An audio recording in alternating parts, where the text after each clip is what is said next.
And welcome into In-Game Chat for Saturday, July the 7th. No, the 11th. I did not update the date. I know it's been a while, but still. I got all the other updates. Yeah. Like, you know, the fact that it's our 20th season and it's episode 21. That is correct. Yeah. I changed the number to make sure we knew it was episode 856 in total. Yep. So I got all that. I just never changed the date. Well, you got what was important. That's what matters. That's the point. Yep. That is the point.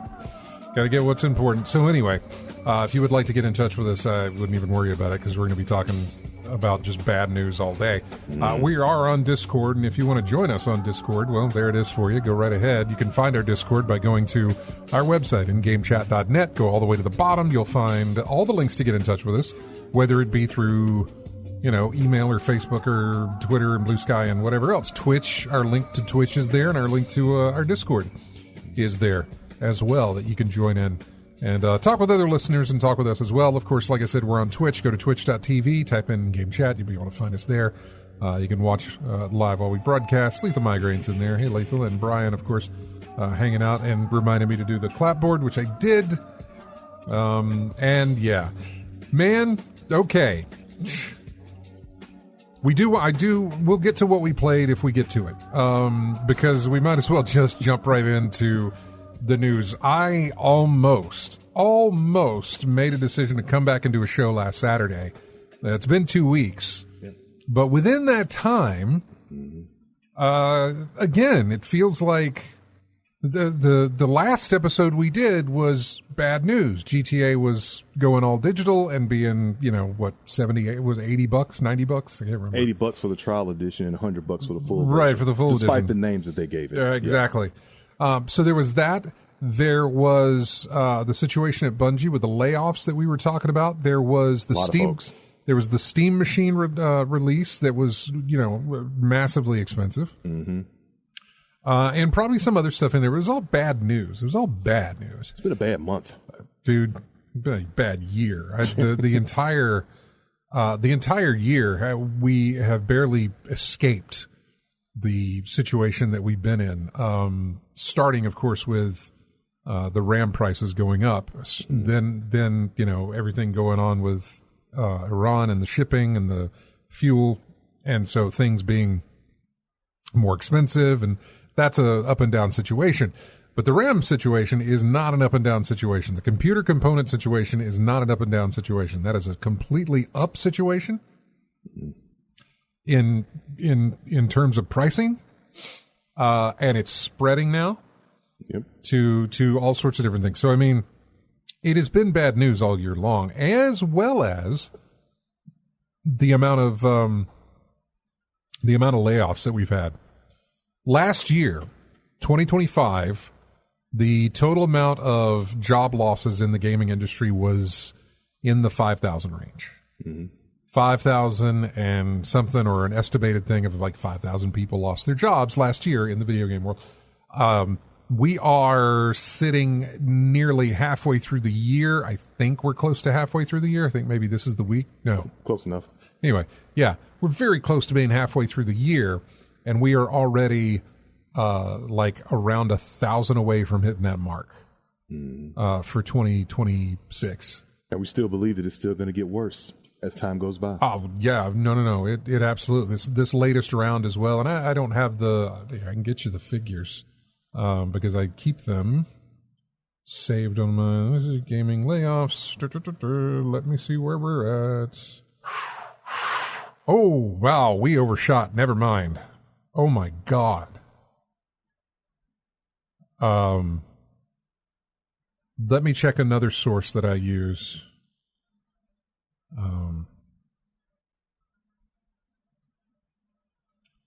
2025 estimated total was 5,300 people in 2025 lost their job. Mm-hmm.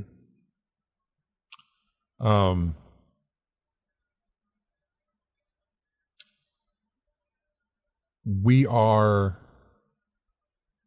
currently, and this is massive. When I did, let me go back from. I don't think I want to go to my dashboard. I want to just go to, I just want to go to ingamechat.net, please. I don't want to log in. I just want to go to my website. I don't need to log in. I'm not doing it. I want to get to that number that I'd posted. 2 weeks ago, there we go. There were 4,658. 2 weeks ago, we had 4,658 people had lost their job since January 1st of this year. For 2026, yeah. Yeah. That number currently stands at 8,312. We doubled the number. Almost. Very closely doubled the number. Let's see. In 2 weeks. Let's see. Over 8,000 jobs have been globally lost across 90 companies. Yeah. The biggest one being in early July when Microsoft Xbox division cut 3,200 roles. Yeah, I got that number right here. Yeah, here's the website I'm using, and I'm going to put this in our Twitch chat. I mean, it's very simple. It's gaminglayoffs.com. Very, very simple for you to figure that out. Mm-hmm. Unique companies affected in 26, 86 companies. Studios closed in 2026, 23 studios have closed. We are 136% above this same point from last year. Mm-hmm. 8,000 people. Which, that's odd. Hang on. Interesting. 2024, the all-time peak, we lost 14.9 thousand people in 2024. I say we lost. That many people lost their jobs. Yeah. Almost 15,000 people lost their jobs in 2024. I don't remember what happened in 24. I don't remember talking as much about those layoffs in 24. Mm-hmm. But apparently that was massive.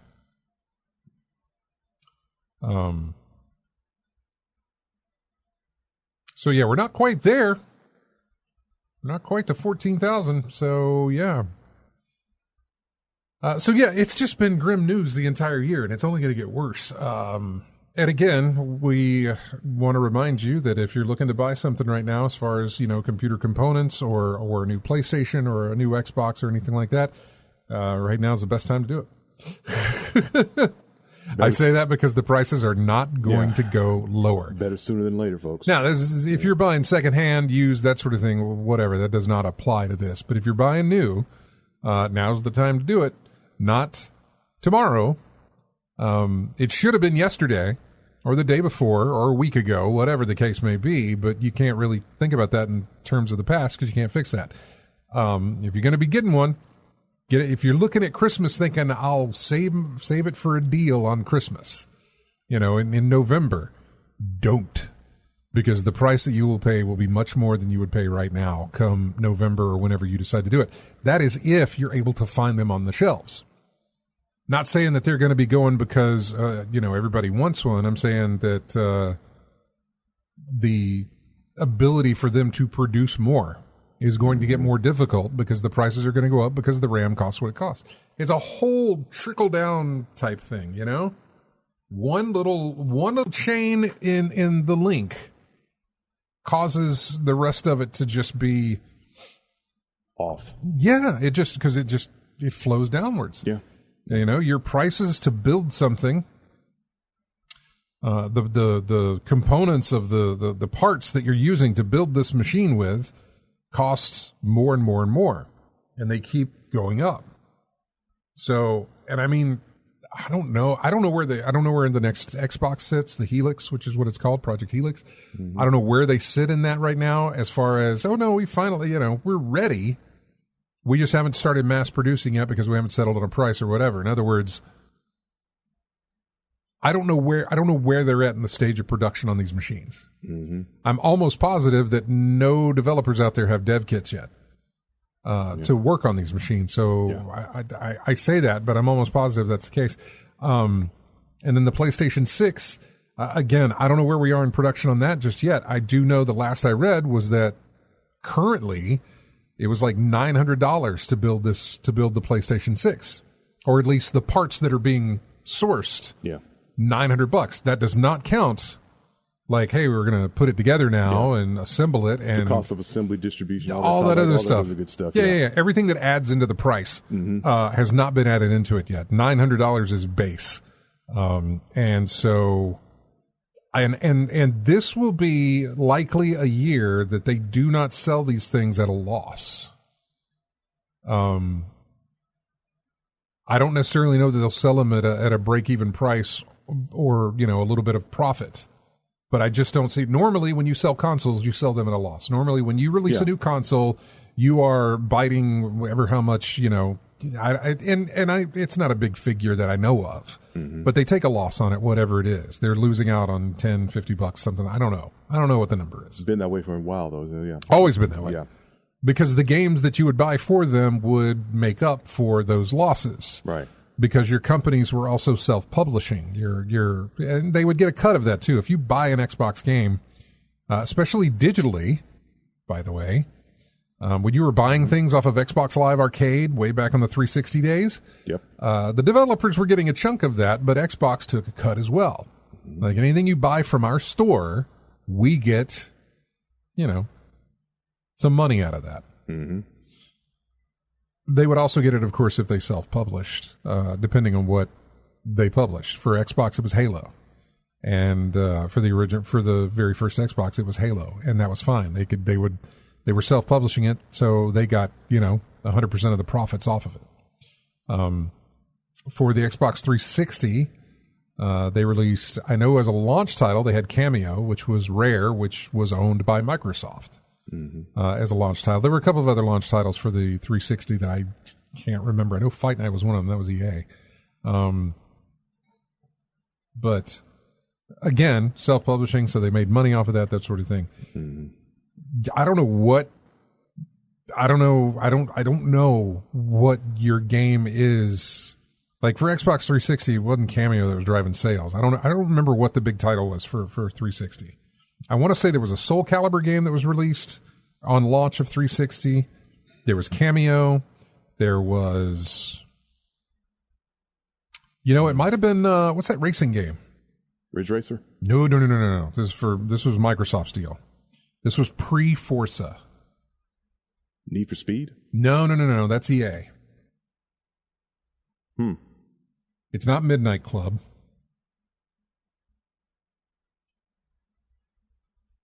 Project Gotham Racing, I think. Okay. Was it Project Gotham Racing? I'm not sure. Let's see. Yep. There it is. There he is. Lethal Migraine got it. Yeah. Project Gotham Racing. Mm-hmm. Yeah.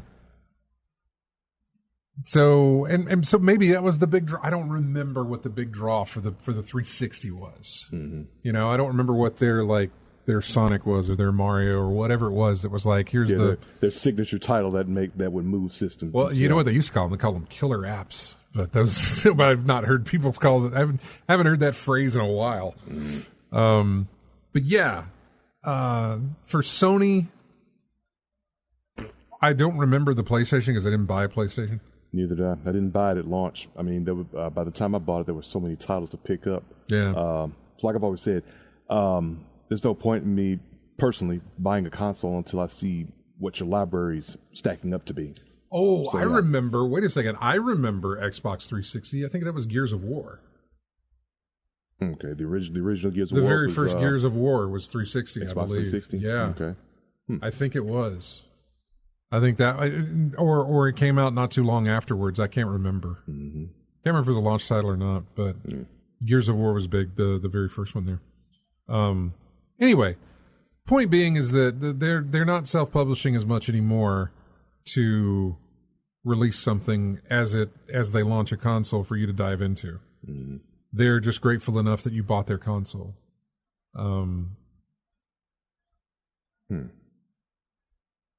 I just did the look up right quick. Day one lineup featured major titles for the Xbox 360: Call of Duty 2, Need for Speed Most Wanted, Project Gotham Racing 3, Perfect Dark Zero, and Elder Scrolls 4 Oblivion.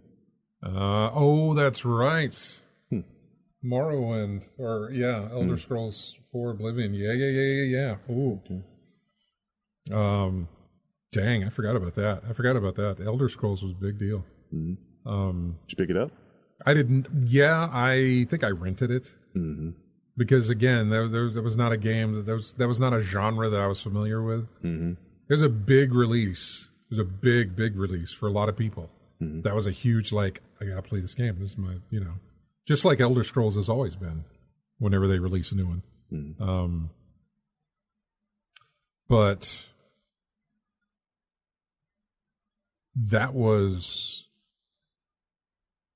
I didn't even get out of the first area. Mm-hmm. You start in a dungeon and you have to kind of fight your way out, and I never made it out of the dungeon to the outside world, and then now it's open world, go do whatever you want. That was a concept for me that was not something I was necessarily used to in that type of game. GTA, yes. There at that point I think we had GTA 3 at that point, maybe. Let's see, 05. Let's see.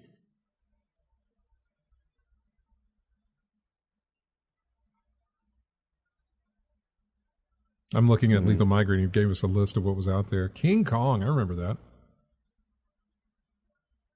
Need for Speed, yeah. Perfect Dark Zero, probably. Project Gotham Racing, Quake 4, Ridge Racer, Tetris, Tiger Woods, and Tony Hawk.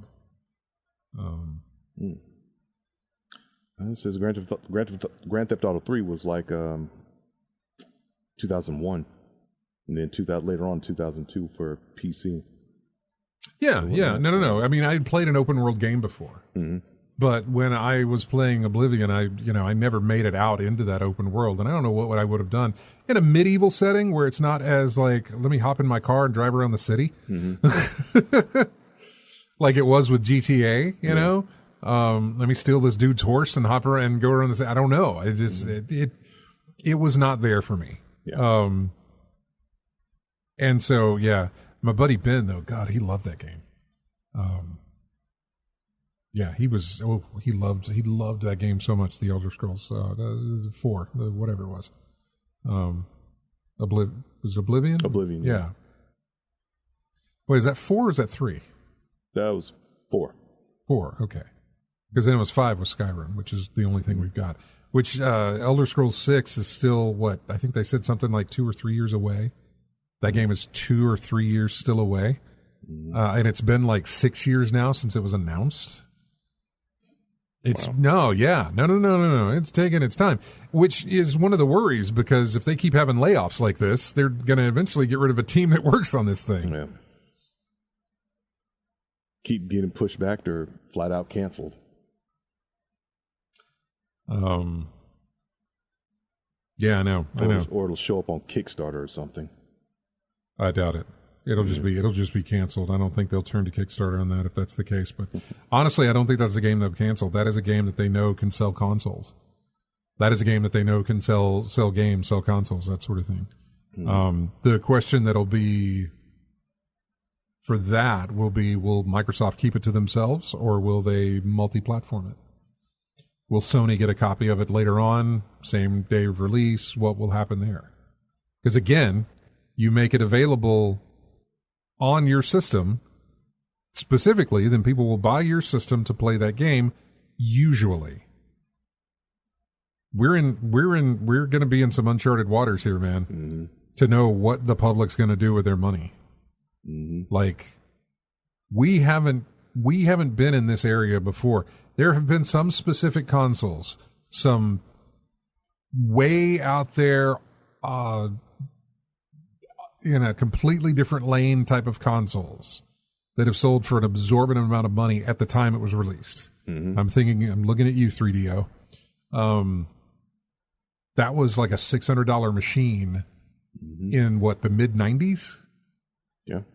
I was thinking more along the lines of the Neo Geo. That too. That was yeah. That too. But even then, we had not crossed the 4-digit, the 4-digit marker there. The 4-figure price tag. Yeah. We hadn't hit that. We were still in the 3 digits. We were expensive, but it was like, well, then I'm just not buying that console. Yeah. Plus, there wasn't a lot of support behind the Neo Geo and the 3DO and that sort of thing. I mean, it had their titles. Yeah. But it not enough that ever felt like it was warranted the price of the machine itself. Let's see, the Panasonic 3DO was released on October 4th, 93 for $700. Okay, there you go. Yeah. I mean, my point still stands. Let's see, the high introductory cost equivalent to about $1,600 in today's time. Yeah. And watch the prices of the consoles that we get whenever they get around to releasing. Mm-hmm. It'll be the equivalent of buying a 3DO back in 1991? 93. 3? Okay. Yeah, released in 93. Dude, I mean, I like I said, we're in uncharted territory as far as what kind of numbers we'll see off of a console that sells for 4-digit figures. Yeah, because you just said that the companies weren't, not ready, selling at a loss. Right. Is that an option anymore? But I don't know. If they did, we don't know, but yeah. I imagine it still is an option for them, but at the same time, given everything that's happened with the market and with the components and everything else that's going on, with the people they keep cutting off, the people they keep letting go, the losses they keep taking in game sales and otherwise, I don't know if they sell at a loss. I don't know if they sell at a profit either, but I don't know.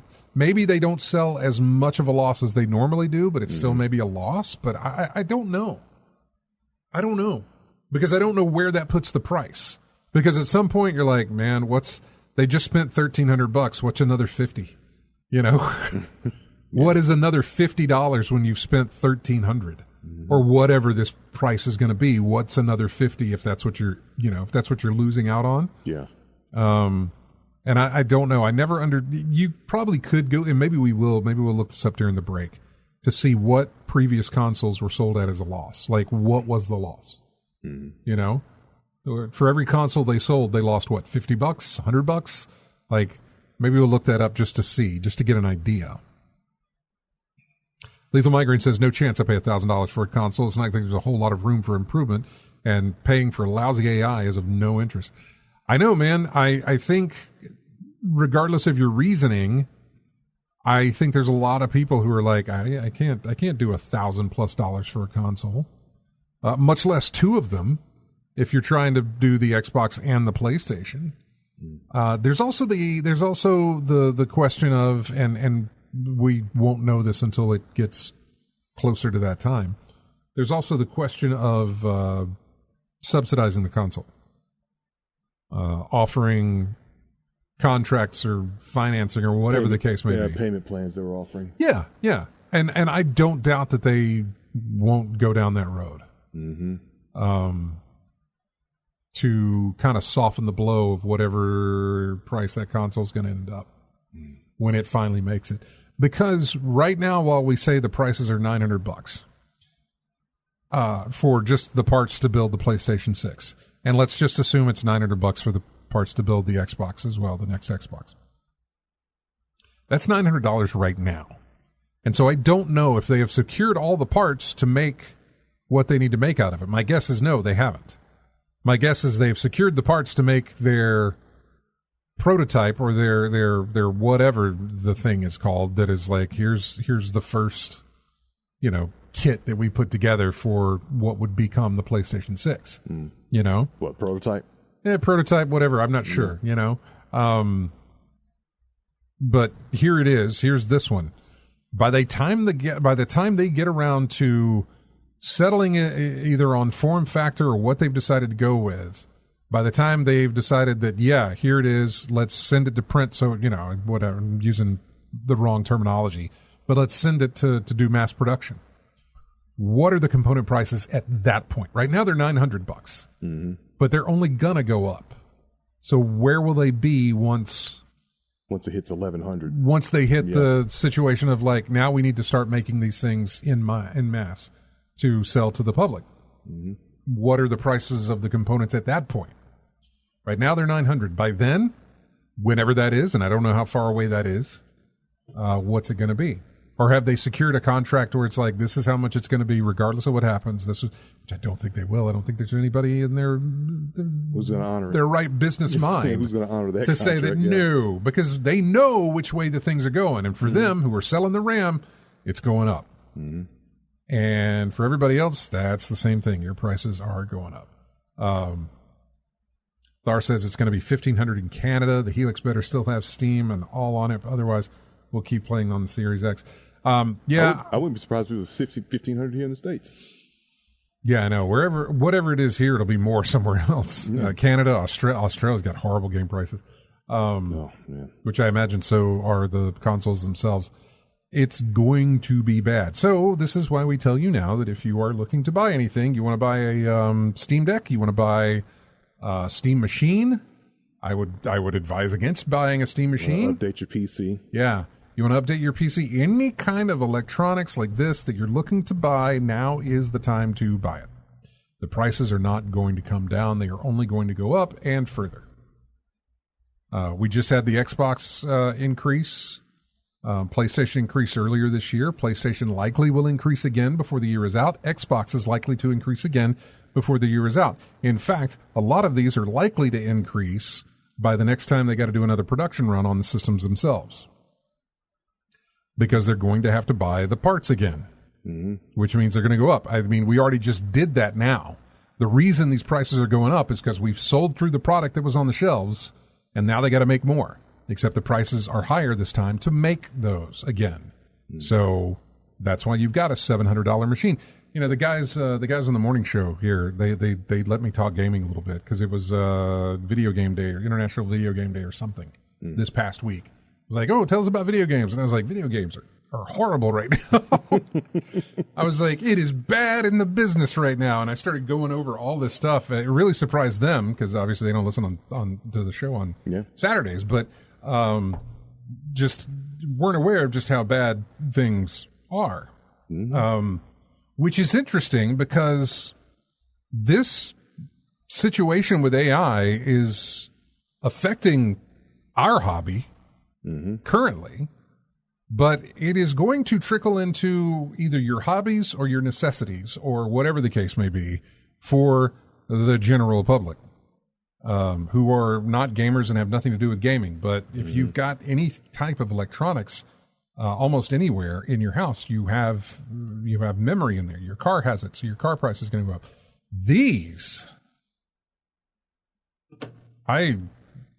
Look, Apple's going to do their thing in September with their new iPhones or whatever, just like they always do. I don't know what we're going to see in prices then.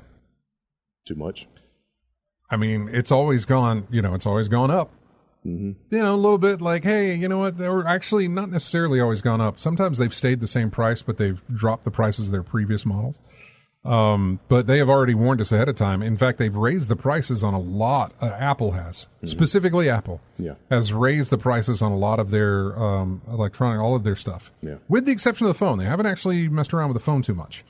But I know the laptops, the Apple TV box, I think the watches, the iPads, and all this other stuff, those have all gone up. And our little talkie device is about to do the same thing in September. Be interesting to see what that price is going to be, because that takes memory, and memory costs a lot of money now. Like I said, it is going to trickle into everything else. You want that really fancy refrigerator? It's probably got RAM in it. I'm not kidding you. No. Look, anything that's got that touchscreen on it, like some refrigerators I've seen, I was like, too much tech in that thing. I just need you to keep it cold. To keep it cold, I don't need the tech. Yeah, there's some that have Wi-Fi built in. But yeah, it's just anything that uses memory is going to cost a lot of money. It's going to continue to grow. So I'd say that's your bad news, and we could move on from there, but we actually haven't even jumped into the bad news, because the original thing that I started saying before I got off on a tangent here was that I was going to come in last week once Sony announced what they had planned to do come 2028. And I thought, wow, that's a pretty big deal. Maybe we should go in and talk about it. And I thought, well, no, we'll catch it next show. And of course, then we got more to talk about here. So anyway, we're going to come back and we're going to talk about the situation with Sony. We're going to talk about the situation at Microsoft that took place this week. Sony took place last week. I say this past week and the week before, for those. We can get to all of it. It's all bad. Ain't none of it good.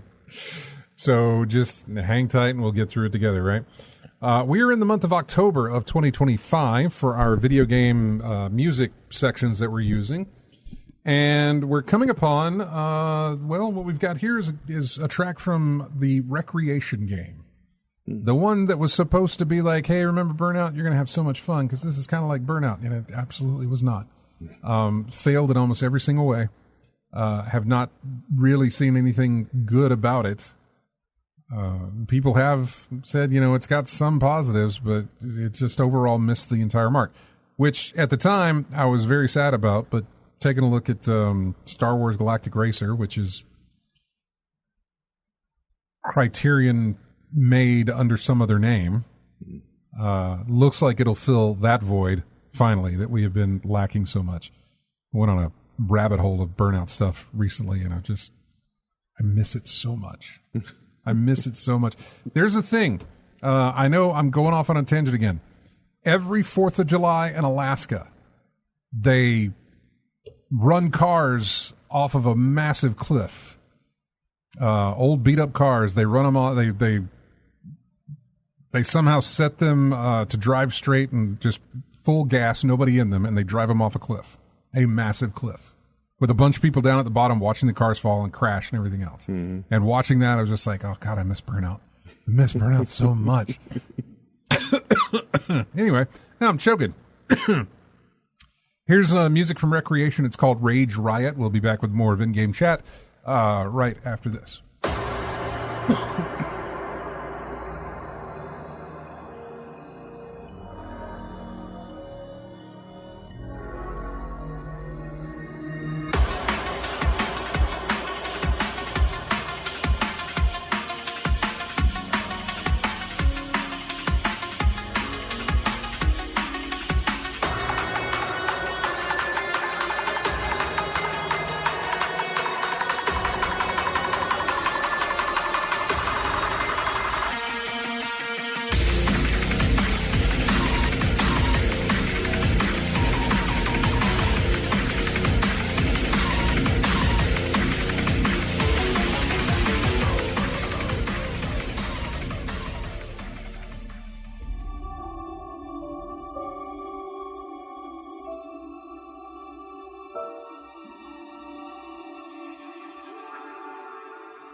Welcome back into In-Game Chat. This is music from Outer Worlds 2. Hope Continues is the name of the track.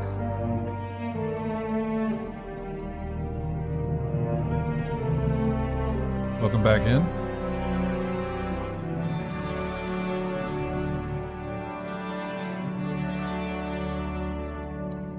We got 15 minutes.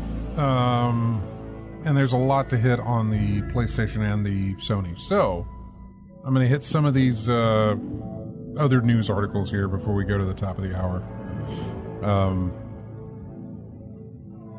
see what else we have. Star Wars Eclipse, the game from Quantic Dream, they have warned that is in danger of cancellation because there will be some developers actually going on strike with Quantic Dream, and so, there won't be anybody there to kind of build the game.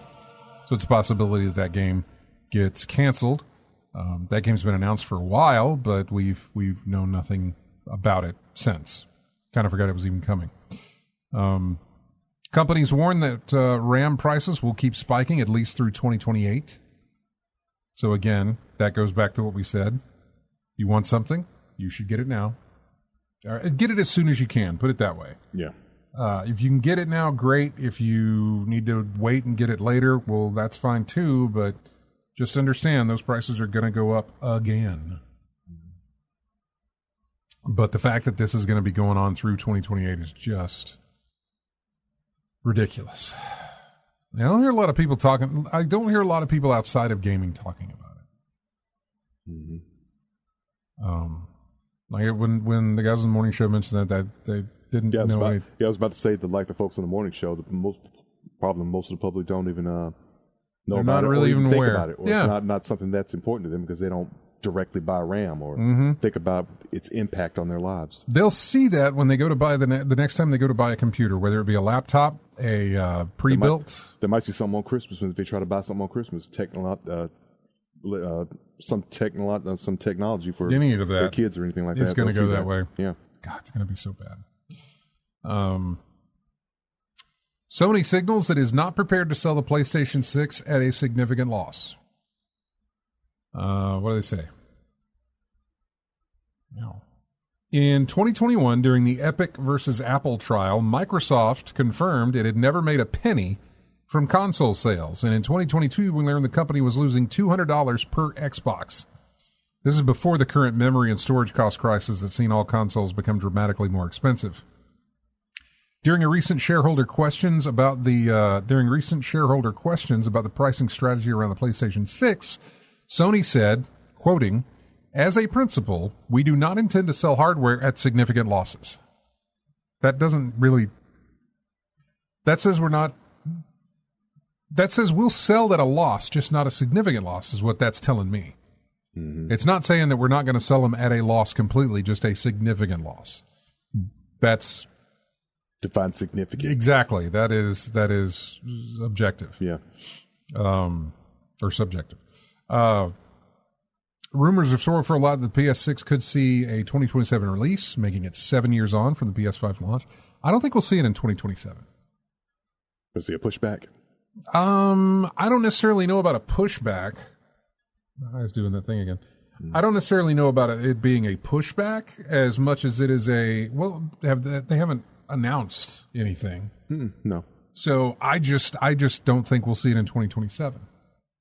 You know, a lot of this, I thought they were kind of waiting to see if the RAM thing would kind of settle down, and now they've kind of realized it's not. It's going to keep going up. Well, when do we need to work on this machine? You know, and then when you do, when do we need to look into actually getting this out there? Yeah. And at what price are we going to put it on? Steam Machine kind of broke the door a little bit for what they were offering at $1,500. But that's not what these are, and I don't know that, I don't know. I don't know what they're going to do with that. Yeah. I mean, maybe they plan for 2027, and then something happens down the line that makes them want to rethink things, especially if prices, heck, you said it was going to be spiking again all through this year. So yeah, someone's going to crunch the numbers and come up with something, say maybe we need to hold off on making things right now, or rush the thing and try to get it out there as soon as. These are truly unprecedented times where chip and RAM makers are operating like a cartel, with the vast majority of tech being scooped up by the impossibly indebted AI companies, chasing one another in a death race of mutual destruction. Even a company the size of Sony cannot sensibly operate within this lunacy. And given the still strong sales of the PS5, albeit having taken a bit of a big dip, and the breathtaking graphics it is still capable of generating, it would seem crazy to me to try to launch a PS6 into the middle of it all. Surely waiting until 2028 is the only sensible option. That was this article from Kotaku.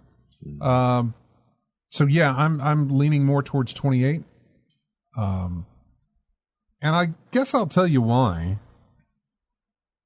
Because that's the date that they picked to stop making physical discs. Mm-hmm. As of January 2028, Sony will cease production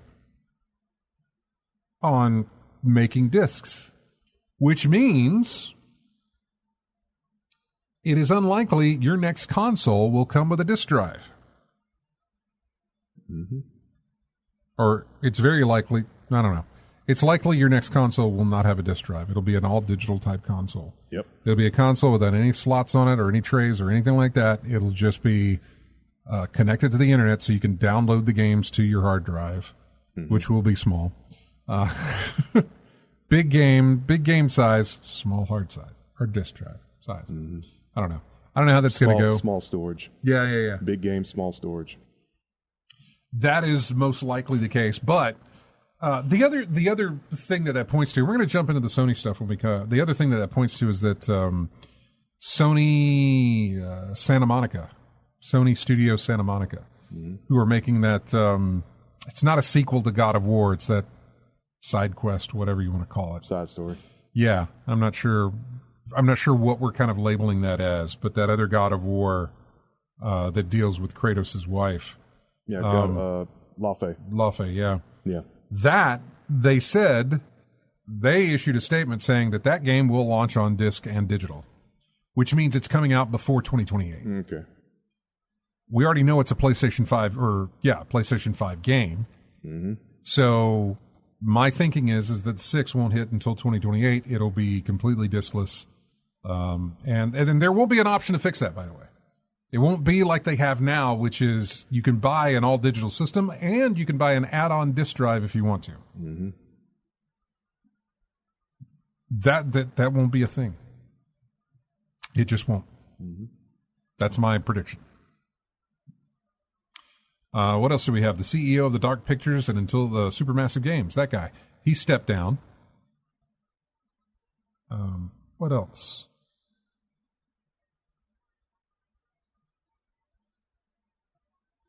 Developers at Ubisoft have gone on strike in response to the publisher's latest round of layoffs. They released Assassin's Creed, the Black Flag, the remake. That resynced? Yeah. It released this week. I heard it was having issues. I have no performance issues. I mean, possibly. Yeah. I know as far as sales, it is the best that they have ever seen. Okay. It is the best debut any Assassin's Creed game has ever had as I understand it. Mm-hmm. I don't necessarily know about in sales, but I know as far as people playing it, that sort of thing, it's been great. Mm-hmm. It's not sitting at the best of the review side of things. If you look at the reviews on Steam, yeah, they're kind of giving it some crap, and I think it's because of the DLC or some kind of monetary system thing that they put in. Some monetization is monetization system, whatever it is. I'm not sure, but that's going on with EA as well. What they did with college football, which they reversed. They reversed it. They did. Okay. I don't have it in here, but they absolutely reversed it. Yeah. They said something, offhandish afterwards about like, fine, we'll remove it, you babies, or whatever. They didn't actually call you babies, but the gist of but if anyone not familiar with it, EA Sports decided to put microtransactions into the single player aspect of the game itself. Usually, when they have the sports game, it's usually for online play, like build your team, buy this, buy that, and you'll improve the stats and everything like that. Right. But they started including it into the single player aspect of the game as well, and they were tweaking the grind, if you will, to make it more tedious. Kind of like that thing that happened with Destiny years back, when Bungie decided to lower the amount of XP you got so that you'd oh man, and so many people did the math on that too. Yeah. They were looking at those little numbers that were getting chipped off as they were hitting an enemy, and they're like, all right, and they were jotting them down, adding it up, and be like, there's a problem here. I mean, they mathed that thing. Yeah. So basically, it was just a thing they did where they just made the grind more tedious so that you would be more inclined to purchase these pickups. And then someone did an experiment in that game as well, and they played like multiple seasons going undefeated. And even doing that, they could not get enough points to get max level for their staff and their team. Yeah. So That was what was going on with them. So Well, the monetization is what got people upset about, got the reviews jacked up for Black Flag. Yeah, they reversed that for the EA thing. As far as Black Flag, when they released the game, they also laid off a lot of people at the studio. Mm-hmm. This is kind of typical, which is kind of horrible to think about. But when you get, most of the time when you get hired onto a game, you're on some kind of contract. Yeah, it's a contractual thing. Yeah, where it's like, look, you're going to work until this game releases. Once it's done and released, and you are of no need, you're a temp, basically. Yeah, your contract ends. You know, that sort of thing. I don't think that is what these are. Mm-hmm. I think, sure, they did do that, but I also think they made layoffs, too. Yeah. Because if you look at everybody else, I mean, everybody else is throwing their employees through the wood chipper here, just at a rate of, we gotta cut dead weight. You know, the ship's sinking, and we gotta lighten the load. Yeah. And they keep doing that. But Microsoft's the tough one, man. Microsoft letting go of so many people, and yet putting more money into AI is just a weird one. It's like shooting yourself in the foot, man. And then complaining when it hurts to walk. Yeah, I don't know. What else do we have? We got about 5 minutes here. Suicide Squad Kill the Justice League. That old chestnut from Rocksteady Studios. 95% off, wasn't it? Yeah, you could pick it up for $5 within the first year of its release. Released at $100, ended up being dropped down to $5. Like $100 for like the whole shebang of everything. The whole kit and caboodle, everything. It was $100, and then by the time the year was almost near the end, you could buy that thing. I know for the holiday sale or whatever, it was $5. $5 for the whole thing. Yeah, 95% off. Yeah, it was massive. Let's see.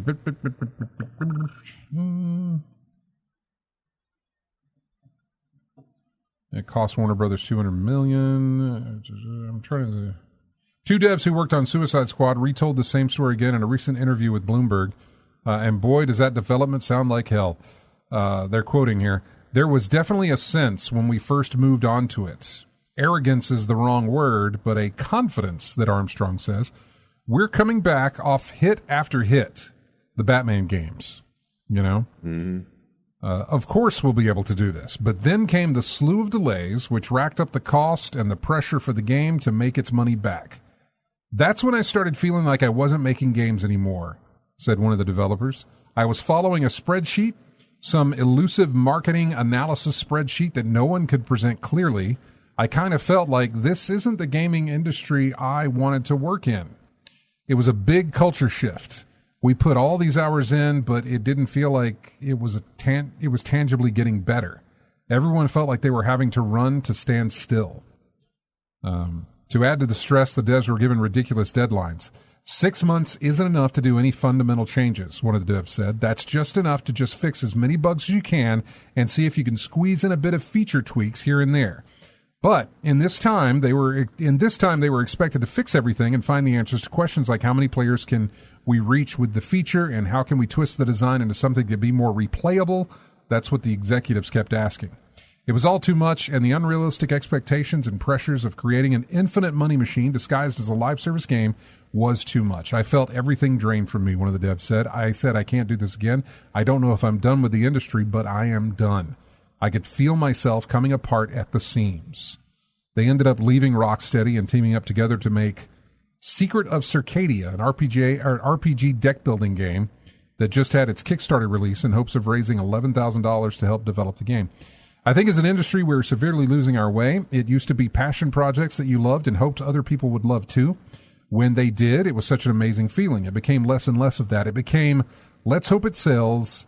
Let's hope we get money from it. The worst part of all of this, I don't think the suits learned their lesson. It feels like we've been saying this for a while, but games should be made out of love and passion, not because shareholders finally figured out they can make a quick buck from them. The powers that be should just learn to give talented developers and resources, the resources and space they need to make cool stuff. Except it's not stuff, he said there.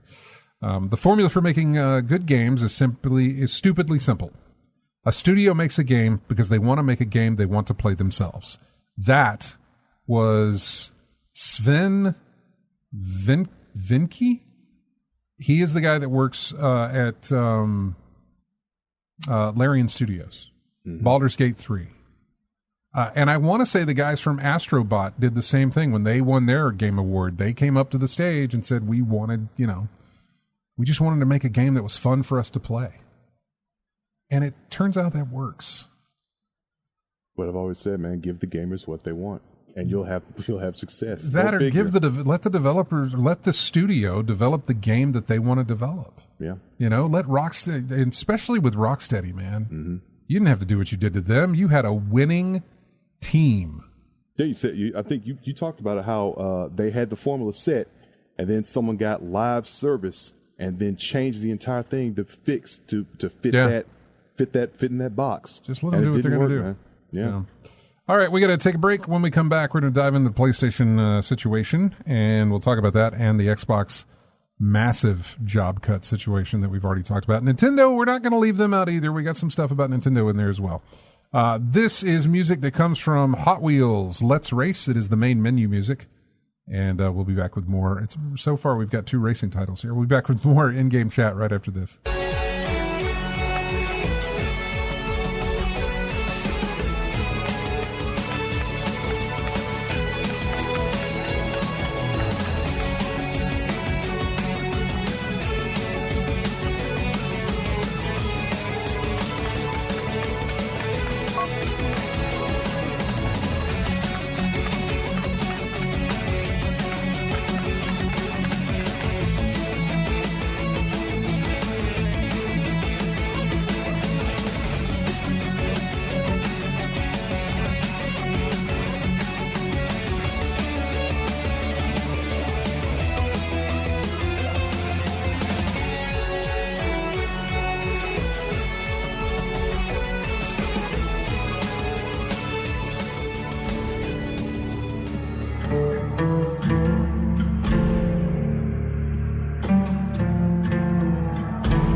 Welcome back to In-Game Chats. Those of you interested in the World Cup, second half is starting right now. It is tie game between England and Norway. So you got another 45 minutes to watch, or at least 45 minutes regular play. Official time, yeah. Yeah. You got a lot of time for injuries and celebrations and whatnot. Yeah, whatever. Yeah, exactly. Pulling for Norway. Anyway, welcome to the show. So before the whole Microsoft thing came around, which we knew was going to happen, we just didn't know how many. We knew some cuts were coming. The bloodbath was coming. Yeah, we knew that. We talked about it. Yep. We just didn't know when it was going to happen. Of course, it was. A lot of people expected it'll be the day after the 4th. That's somewhere around where the next quarter of financials starts, or whatever it might be. I don't know, but figured, or that's the end of it, one or the other. So that was where it was going to happen, and that's where it did. But Sony came out the week before and said that they're done.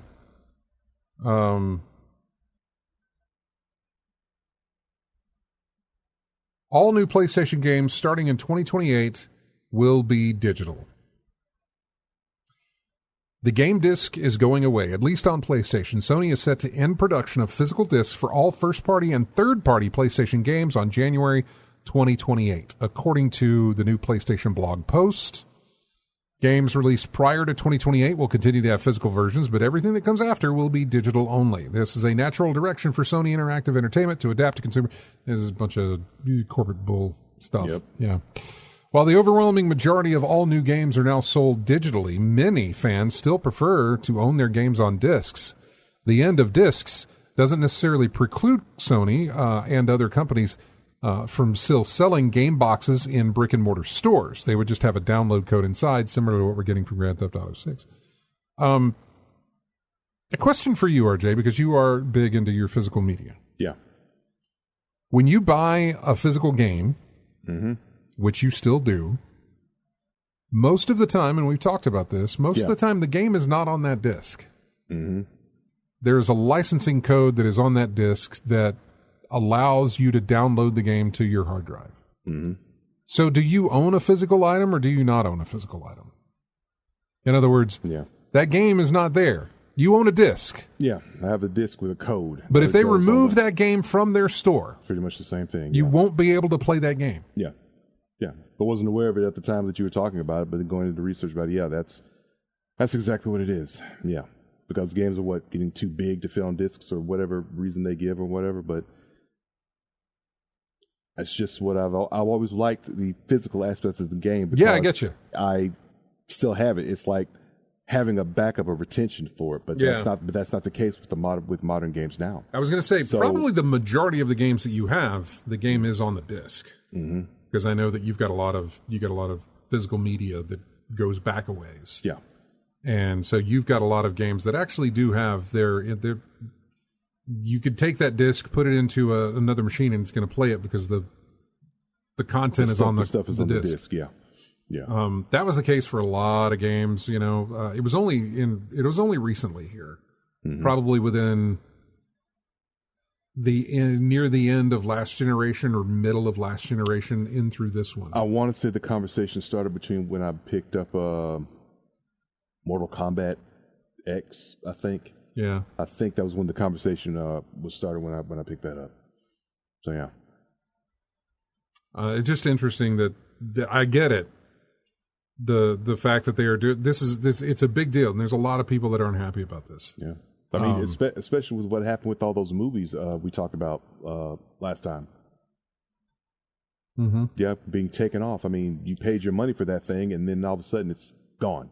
That's the other thing. So if a license for a third-party title is on their store or in their data, I don't know what, in their database for whatever reason, in the catalog or whatever. Yeah, for whatever reason, they can pull that. They could do it with movies. They can do it with any kind of digital media entertainment that they want to do. Yeah. And so games are no exception of that. They can pull it. Even, and this is where it kind of changes, because a lot of people said, yeah, but if you own it, if you bought it and you downloaded it, you'll still be able to play it. Because on Steam, that works most of the time, where they delist something, but if you own it, if you bought it and you own it, you can still play it. Even if you haven't downloaded it, the game's still going to be on our servers. We're just not selling it anymore, which means you can still play it. Sony has a different view on that, or at least in some cases, depending on rights and everything else, they will remove it from their servers, which means it is removed from your library as well. You have no access to it anymore. Right. And it doesn't matter if you've downloaded it or not. Now, maybe in a movie, I'm not sure, but even with a movie, I think that there is some sort of license check that goes through. And if it tries to check for a film that they have pulled from their store, it's not going to have a license to match up to. And so it won't let you play it. The movie. Game will be the same way. It's going to scan that code that's on the disc or that you have downloaded or whatever. The license that you have is a unique code to you. And it's going to check to say, do we have this code in our database? We don't have any codes in our database because this game has been removed. Well, then you can't play it.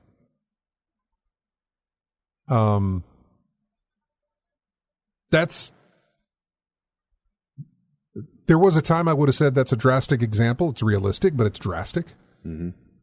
Obviously now it's more realistic than drastic from what they did with the films. They'll do it with the games too if they want to. Yeah.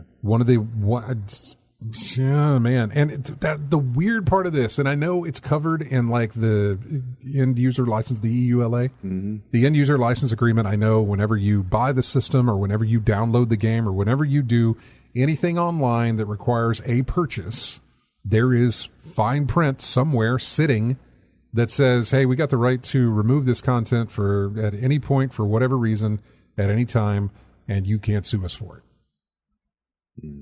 Somewhere in those papers exists that very small print that says that. Yeah. or it says it in some way in probably a much better fashion than I did. Mm-hmm. So what that, again, going back to what that says is that you don't own these things digitally. If you're talking about actual physical media, we have said this before, it contains a license on those discs so that you can download it. You don't even own that. If you were trying to sell, let's say you had a copy of, let's just say for the sake of argument, how about Returnal? Sure, Returnal. Okay. Returnal is a disc, physical copy, you own it, and you're like, you know what, I want to sell it to this guy. He wants to buy it from me for $30, $25, whatever the case may be. You want to eBay it or something. Yeah, I want to make some money off of it. Well, if they pull it from the store, what you have physically is now worthless. You know? You could even take it to a shop and say, hey man, I want to sell you this really, let's say it's now 70 years from now, and you're like, I got this really classic game. There's nothing on that disc. There's nothing we can play. There's nothing on that disc, which I assume that's what that is for Returnal. There's nothing there. There's no collector value to it. There's no reason to hang on to it, I guess, or whatever. It's now just a worthless piece of plastic. It's a coaster. Yeah. It's nice to have on a shelf to be like, here's my library that I cannot play anymore, but here it is, you know? Yeah. Which, to be honest, or to be fair, digital media does deteriorate over time regardless. I say digital media, your digital discs, your physical discs. Physical discs, yes. Your physical discs, all the data that's on those things, over time they do wear down. They eventually fade, they lose whatever. There's chemicals involved, and it eventually goes away. Mm-hmm. So, I mean, over a period of time, you're going to lose that value anyway, but that's reaching into the extreme aspect of things. Yeah. It will take a while for that to happen, but you probably already have. You try to find ways to back it up. Yeah, there's that too. There's that too, yeah. But again, if you're trying to back it up, you mean move it on to a different disc? Yeah. Yeah, maybe. Something like that, or store it on a hard drive somewhere, or whatever you can do to do that. But Norway just scored again, by the way. do whatever, but yeah. I was saying off the air about how this whole situation is making me pause for thought on what to do in the future. I mean, yeah, what are you going to do? Is there any difference between that new PlayStation, that new Xbox with no disc, than what I can do in a PC? You've turned those consoles into basically a less sophisticated PC. Yeah, in a sense there is, only for the fact that, you know, depending on exclusives, you won't have access to those. You know what I mean? Like, in other words, is there any difference between those and your PC? Only in the type of games you get to play. Or I say type, but only in the names of some of the games you get to play. I would, if I go that route, that would be loss of access to certain titles. Yeah, sure, but I guess time will tell how big of a loss that is. Well, that's the same thing. Sony has said that they're going to stop releasing their first-party titles on PC now. Probably that doesn't necessarily affect you until Sony comes up with a really good fighting game. But it's hardly likely that'll ever happen. No. Don't see it. I mean, with the genres that I play, I mean, I'm trying to think of any good Sony exclusive games that I've picked up. I did pick up God of War because it was like a plus thing going on with that. Mm-hmm. Speaking of which, do you have to pay a fee to play online on Steam? No. Oh. So that would be a reason to get rid of PlayStation Plus. There is no down the line. Yeah, there's no window to multiplayer on that. There is if it is something like World of Warcraft. You know, subscription fee. You got to pay a subscription fee. Some games are subscription, but to just play online with your friends. But like Destiny is free to play, so you could do that. Rocket League is free to play, so you could do that. Yeah. And it doesn't necessarily have to be free to play. Dead by Daylight or whatever those games are where you play in a multiplayer type setting are absolutely, the game, you pay the price for the game and then you can get in there and play. You don't have to pay a subscription fee. I think about Virtua Fighter Revo and Street Fighter 6 playing online, because a lot of folks who were in the leagues that I was in, most of the players are on Steam right now. Yeah. Real quick update: that goal got rescinded, so it's still tied now. I don't know what happened, but they pulled the point away. So, someone acted. Oh, was it a foul? Flop. Or flop? Yeah. Anyway, so Sony is getting rid. They're getting that. Companies respond to Sony's decision to end disc support. We are profoundly disappointed.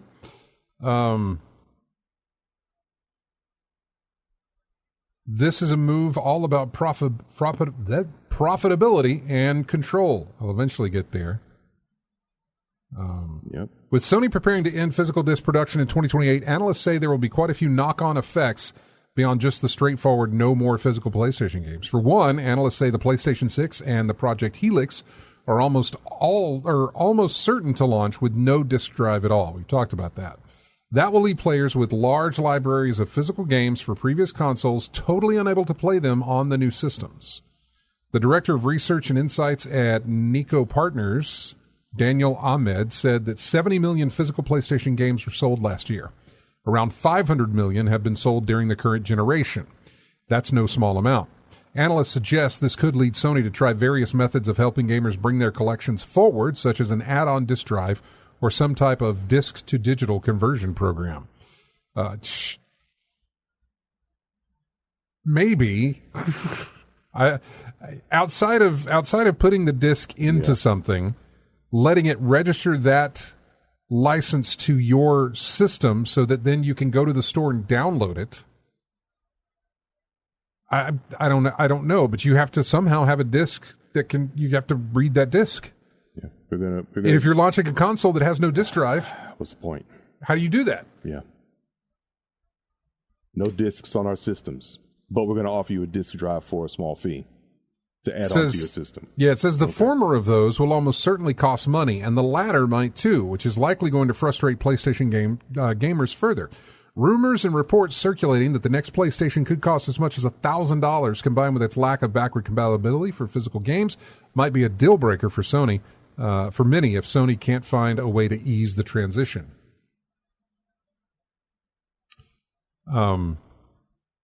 Skipping physical games gives Sony significant extra margin on its software. As things stand now, it's expensive for companies to make physical games. Fewer and fewer people are buying them, and when they do, publishers are making less money off them than they'd like. Various analysts I spoke to gave me slightly different figures and metrics on this, all pointed to the same conclusion. An analyst at Ampere Analytics shared data saying that only 13% of total full game unit sales were digital when the PS4 launched in 2013. In 2025, that had gone up to 80%. Ahmed noted the share was 85% in Sony's most recent quarter and that Xbox digital sales were around the 90% mark.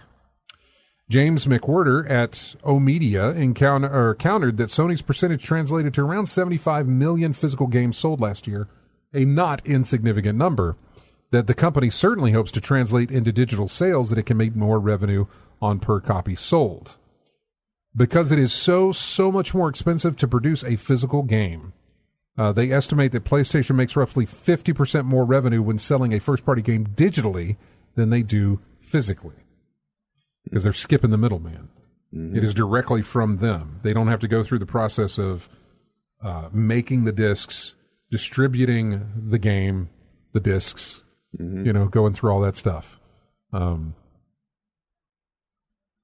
It's added on cost when you release physical media. Mm-hmm. Except, while you would think that, okay, they don't have to include the cost of packaging, shipping, distributing, pressing the discs. They don't have to do that cost, so the digital version is going to be without that, right? No. The digital Basically, version cost about the same. Yeah, those savings ain't going to the consumer. No. So yeah. You look right now, and you will find a game in a store costs about the same as it's going to cost digitally. Maybe there's a $10 difference, maybe $5. This is regardless of sales. I'm not including sales. Yeah, you can go to like Walmart, Target, any place like that, any brick and mortar place that sells games. You're going to see the physical version sitting there, and then you're going to see the digital version more. About the same price or more, yeah. Yeah, more. Like, let's take Grand Theft Auto Online right now. They split it. I didn't realize they split it. They had the story mode and the online mode separate. Mm-hmm. You could buy each one for like, if I'm not mistaken, $20 each, right? Right. When it was together, it was like $20 at like Walmart, but it was still $40 on the PlayStation Store digitally, because they both versions included the game and the online part. The physical one did, but the one that was together on the PlayStation Store was more. I remember, and I don't remember what game it was, but I remember talking about it here. This is going back a ways, but I remember saying to you or whoever was listening, on the air, that there was some game I was looking to buy. Yeah. And I was like, I kind of want to go pick it up from the store, but at the same time, I'm kind of lazy. I don't want to have to change my disc. I want it to just be there on my system so that at any point I can just start playing it and not worry about it. You know what I'm saying? Not think I got to get up, let me find the disc, put the disc in and play it next time I want to, and just have it right there. It's like, I kind of want to pay extra for that convenience, because at the time, buying it online digitally cost more, and I want to say it was a PlayStation game too, cost more than it did physically. And I wanted the convenience of digital so that I didn't have to have a disc to have to put into the system. Yeah, I think I've said it before here that the amount, it's amazing what people will pay for convenience on certain things. Yeah, but that convenience, the whole thing's just going away. If they're stopped selling discs, if they're going to stop selling discs for their PlayStation, then it's going to be all digital anyway. I don't expect them to drop that price. If anything, now they can increase it. There's no more profits. Well, yeah, they're not battling the resale market. They're not having to battle the resale market. If it's exclusive, then it's even worse. It's like, we'll put whatever number we want there. And if you want to play it, that's the only way you'll have to buy it. And I get it. They're going to make more money off of it this way. But, oh gosh. Y'all, it's a bleak future we're headed into as far as gaming is concerned. It is a bleak future that we are headed into with this. Yeah. But in the end, like all products, the market's going to determine how long that price holds, man. They went radio silent on their social media after they announced they went for over a week, 6 days. Yeah. 6 days without, once they released that note on their social media about like, hey, we're going to stop doing the discs, they were silent for 6 days. Didn't post anything, didn't retweet, didn't do anything. It reminds me of announcements like someone makes a bad announcement, then runs off the stage as quick as they can. Just that was it. Yeah. They kind of made the announcement, and then they were like, all right, everybody be quiet. If we don't say anything, they won't think we're here. They'll leave us alone. They didn't say anything. And then when they finally came back, they got roasted. The first post that they had done in 6 days, people were giving them the business. Yeah, I think they announced a controller or something. They just said a new product that they're putting out, and the responses was not about the product. No, I mean the internet let them have it, which is what's going to happen when you're dealing with that. But yeah, I think they're just gonna weather the storm. That's all. Sony PlayStation 6 is now estimated to cost over $900 in materials alone, signaling a launch price tag double that of the PlayStation 5. And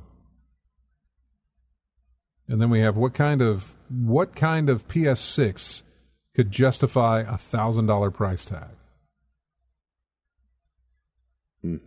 That Steam machine.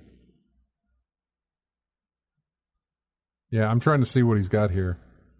It says the first time anything even vaguely PS6 related has essentially been no discs. Suck it up, losers, which feels rather like the console equivalent of a botched gender reveal party that sets a nearby forest on fire, but at least gives us the broad outlines of a timeline. Signs are pointing to Sony sticking to its late 2027 timeline, but the state of hardware industry is suggesting that a PS6 launching in that time frame will cost at least $1,000. That price point would be a hard sell at any time, but this is arguably a tougher situation than most because there's no obvious technological step up that the PS6 can take advantage of as its major selling point. The past few generations have benefited enormously from having a key technology that made them markedly different to their predecessor. For the PS5, it was the very fast SSD, while support for HD and then 4K resolutions were also major reasons to upgrade hardware at previous transitions. The PlayStation 6 hardware can offer a major bump in graphical performance, of course, but diminishing returns on graphical fidelity updates have kicked in hard in recent years. While the PS5 will be 7 years old at that point, it will be hard to convince even fairly devoted customers to upgrade quickly if all that involves is swapping one box under the TV for another and spending plus $1,000 to buy some more ray tracing and better FSR upscaling. So what might a PS6 that can get the market interested enough to overlook its huge price point actually look like? I don't claim to have any inside line here, but logically speaking, Sony must be thinking hard about how to clearly and dramatically delineate the PS6 from its predecessor, making it not so much into an incremental upgrade, hard sell at $1,000, but a brand new, exciting must-have gaming platform. There are a few things, circumstantial though they may be, which suggest that a new form factor might be part of Sony's solution to that problem. Making such a clean break from physical media and making a point of announcing it 18 months in advance could hint at the new system not just lacking a disk drive by default, but actually not being suitable for attaching a drive to it at all. A digital-only console by necessity as much as desire. That would make particular sense if the PS6 is a move towards some kind of handheld or a semi-portable form factor. There's been some chatter about that. It could also help to solve another hardware-related problem that's been an open question about PS6, assuming it follows the expected evolutionary upgrade path. Just how big would this thing be? The PS5 is a beast of a machine. You probably realized that when you pulled yours out of the box. I know when I pulled my PS5 out of the box, like the box was whatever. When I pulled it out of the box, I was like, holy crap, this thing is massive. Like, it was the size of the box. It was huge. Yeah. Pulling it out of the box, even though you should think that whatever you're about to pull out of this box is about this size, it still surprised me how massive this thing was when I took it out of the box. I'll give you the weight on that thing with that drive. Yeah, with the drive, because I got the disc drive version. Yeah, so same thing. Getting the weight of that thing was significant, and then when I had to put like a frame on there for it to sit on the side, like sit properly on my console or whatever. Yeah. So it's a bulky thing. It's like the PS4 I can just pick up one handed, take all the cables out one hand, no problem. But the PS5, you want to be a little more careful with that. Yeah, this guy says that anything larger would be a very tough sell to a lot of households. While chipsets have become more efficient in the intervening years, by and large, the scaling laws are unforgiving. You want more teraflops, you need more watts and more cubic centimeters for cooling. High-end PC graphics cards alone occupy about half the volume of the modern console. The graphics cards are massive. For your PCs, they're huge. So yeah, could be a form factor thing. We don't know. Depends whatever. But still, I don't know that any of that justifies the price of the PS. What justifies the price is the price of the components they're putting in there. You know, I don't think they're going to build this thing and say, okay, let's sell it for a profit of 100. You know, let's sell it for $100 more than what we got. You know, they could. I don't know that they will because the price is already going to be so high. But like I said earlier, like if it's, what's another $50? Yeah. If you're spending that much money, what's another $50? We're going to take a break. When we come back, we'll touch on Microsoft again and their big bloodbath that they did this week. Huge cuts in jobs.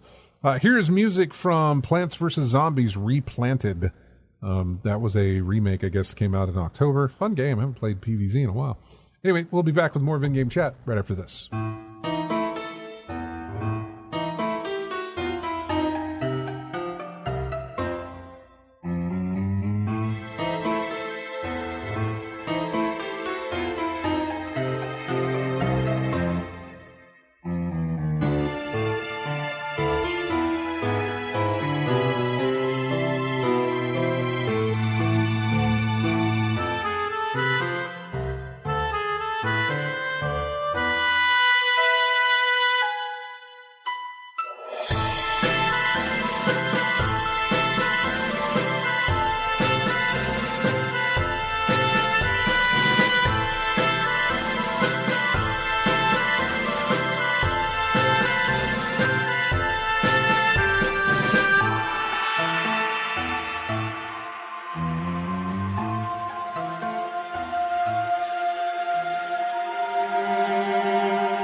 Welcome back into in-game chat. Just to give you an update, still tied. Norway, England, still tied in the World Cup. Almost wasn't for a second there. They got like 12 and a half minutes to go in regular play with a tie. And by the way, I don't know anything as far as like who would advance if it ends at a tie. Yeah, we don't have a bracket here, so yeah, I don't know what the goal differential and all that other stuff is. Oh, probably penalty kicks at this point. I don't know. I don't know how they do that. But I think at this point, someone's going home with a win. I don't think there's going to be ties at this point. I'm guessing, but yeah, because the last few matches have been penalty kicks. If there were ties, they're really they're going to get a winner out of this. Whoa! Sorry, I got to stop looking at that. I'll never get back to talking about games if I don't. Thar had a question here. I wonder if they will reverse this if the backlash doesn't die down. No, I don't see them reversing this at all. No.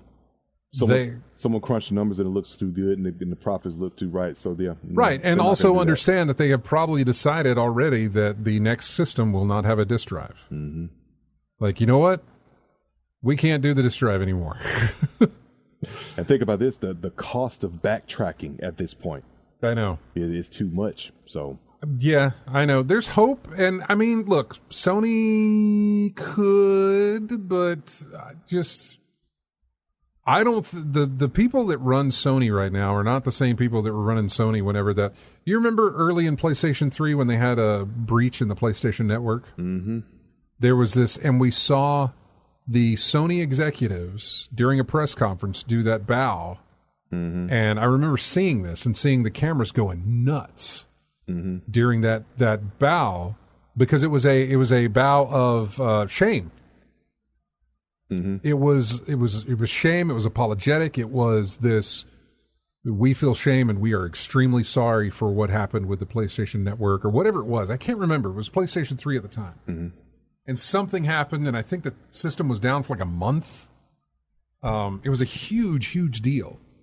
But I'm telling you now, I don't think those same people work at Sony anymore. I don't think that they do. But. Yeah, let's move on to Microsoft because there ain't nothing good going over there either. Like we said, it was all bad news again. They did a reset, and they lost. Well, we told you they got rid of what 3,000 jobs, 3,000 plus folks who've gone. Yeah.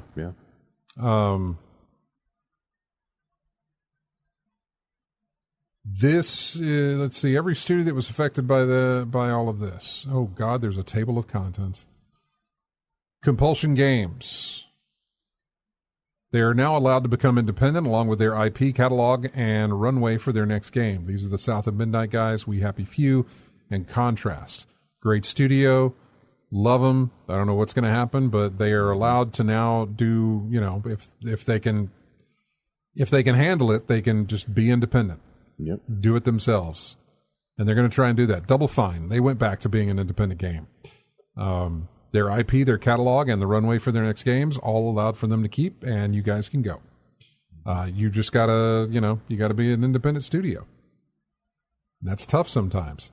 Ninja Theory, we talked about this. They showed off the next Senua game in the hopes that somebody might be interested in buying the company.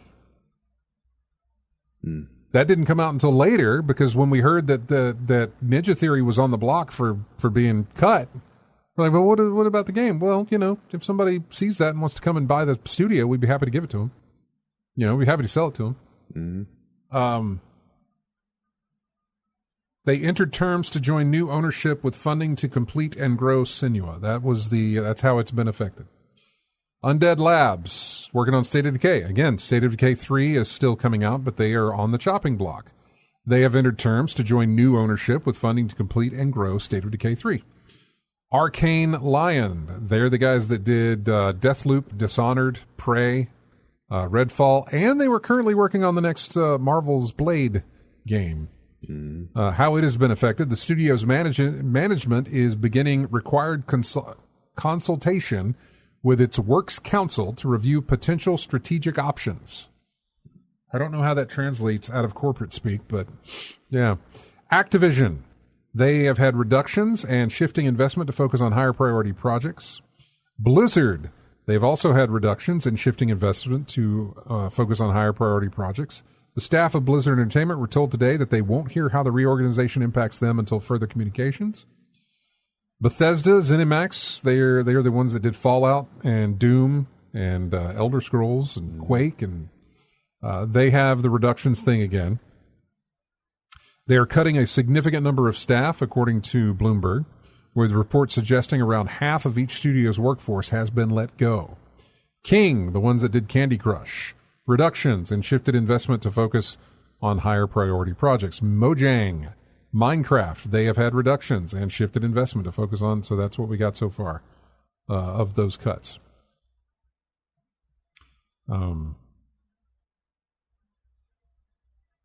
Outer Worlds 2 studio was hit hard by layoffs. IO Interactive regains ownership of Project Fantasy following their split from Xbox.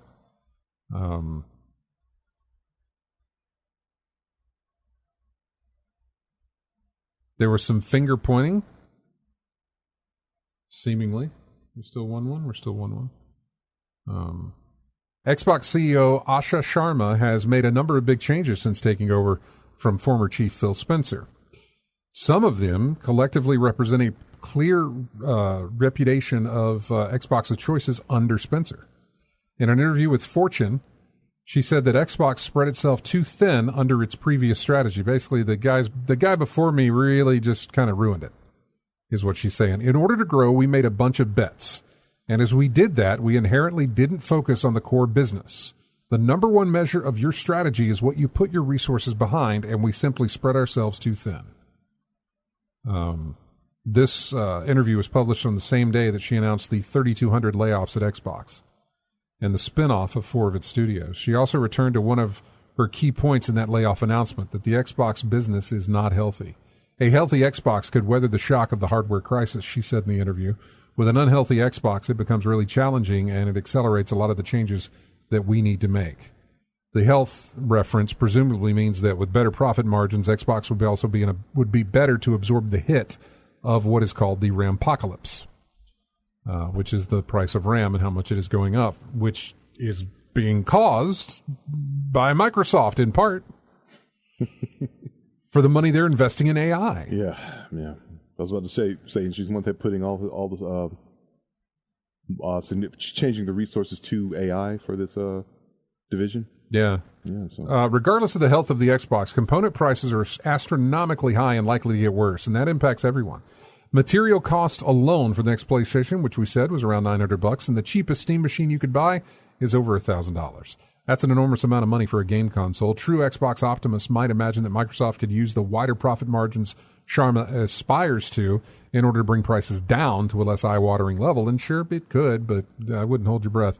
Sharma said Xbox executives are also experimenting with new business models, such as buy now, pay later financing programs for the next Xbox, which will nominally reduce the barrier to entry, but, speaking as someone with a bit of experience in the retail electronics field, may also leave customers who don't read the fine print and sufficiently mind their money burdened with a far heavier debt than they expected.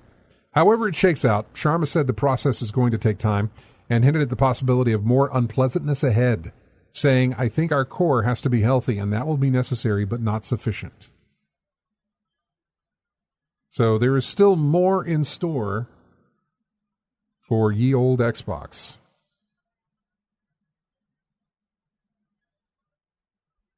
What else do we have? The id Software, the guys that make Doom and everything.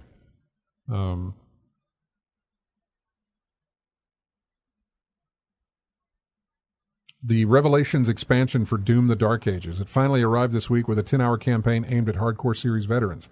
The day before it launched, roughly half the studio was invited to a conference call to be told they were getting laid off. The scale of the cuts was devastating and has left many worried about how id Software can continue and confused about Xbox's plans for the future. The software company had come away relatively unscathed in the previously mass layoffs, but not the ones that happened on July the 6th. Marty Stratton, the studio head, wrote in the office Slack for people not to come into work that day. An hour later, the meeting invites arrived. Some were still commuting through Dallas traffic when they tried to log into the brief call to hear Stratton say that their roles had been eliminated.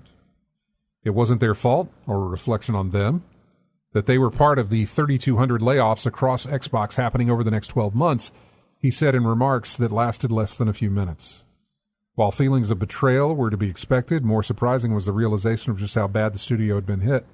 Even employees who had been there for decades were suddenly being cut loose. Jerry Keehan, a designer going back to 2004, Doom 3, was one of the ones let go. There was a confirmation of 158 layoffs at Xbox subsidiary ZeniMax Media from across the state. That's in Texas, by the way. 96 of those layoffs happened at the id Software office in Richardson, where the studio has been located since 2011, with an additional 40 remote staff who report there let go as well. While earlier claims said that only one person is left on the id Tech engine team in Texas, Microsoft has said this is false. There are dozens of people working on id Tech across multiple locations. Reports that there's only one person left in Texas are inaccurate. One source said they weren't sure how the studio could even patch the game engine without being forced to call someone who had just been laid off. The institutional knowledge is just not there, they claimed. id Tech, as a technology, is probably dead forever. id Software currently does not have any new games greenlit since Revelations has been released. There was at one point an incubation project called Fury that involved John Wick-style melee action in first person, but concepts for the next game have kept shifting and are still up in the air. Two sources said there were also plans kicked around for potential multiplayer DLC for Doom: The Dark Ages, but that's not clear if those will still be pursued either.